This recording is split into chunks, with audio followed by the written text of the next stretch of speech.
السلام عليكم ورحمة الله تعالى وبركاته. مرحبا بكم في قناة عالم شاهين. إن شاء الله كلكم تكونوا بخير وعلى خير. اليوم بإذن الله نحضروا مع بعض عصير منعش وأكيد لذيذ بزاف بنكهة الحامض.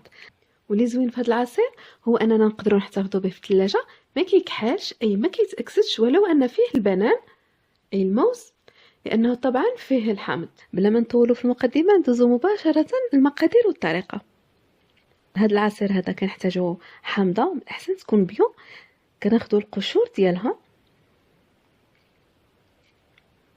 نوضعوهم في واحد الاناء، من بعد كنضيفو السكر. هنا السكر كيبقى حسب الذوق، تقريبا انا هنا ضفت 3 ملاعق او 4 ملاعق، لانني ما كنبغيش الحلاوه بزاف. الناس اللي كيفضلوا العصير يكون حلو اكيد يضيفوا اكثر.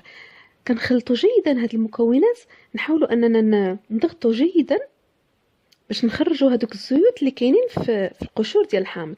من بعد في كاس ديال العصير كنوضعوا عصير هذيك الحامضه اللي حكيناها، ونضيفوا هذا السكر مع القشور. نضيفوا ايضا ياغورت، انا هنا خديت ياغورت بنكهه الفاني، نتوما ممكن تاخذوا ياغورت بنكهه الحامض يكون احسن. نضيفوا ايضا الموز او البنان، هنا ممكن تاخذوا 2 او تكتفيوا بوحده فقط على حسب العصير كيف بغيتوه، يكون ثقيل خاطر او يكون خفيف. من بعد كنضيفوا الماء، تقريبا عندنا ما بين 600 مليلتر و 700 مليلتر.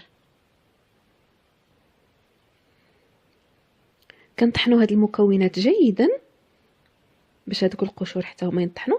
من بعد اللي بغى يصفيهم يصفي، انا هنا ما صفيتوش، يعني طحنته جيدا صافي.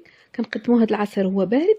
ممكن انكم تضيفوا ليه لي غلاصون الا بغيتوه يجي ثقيل، الناس اللي كيبغيو البروده بزاف. هذا هو العصير ديالنا، خفيف ظريف كما كتلاحظوا. نتمنى انه يكون نال الاعجاب ديالكم. كما كنقول لكم دائما، الا عجبكم الفيديوهات اللي كنقدم وعجبتكم القناه، ما تبخلوش عليا بالاشتراكات ديالكم والتعاليق واللايكات، وبارطاجيو مع الاصدقاء لتعم الفائده وتكبر القناه. الى فيديو قادم ان شاء الله، خليتكم على خير.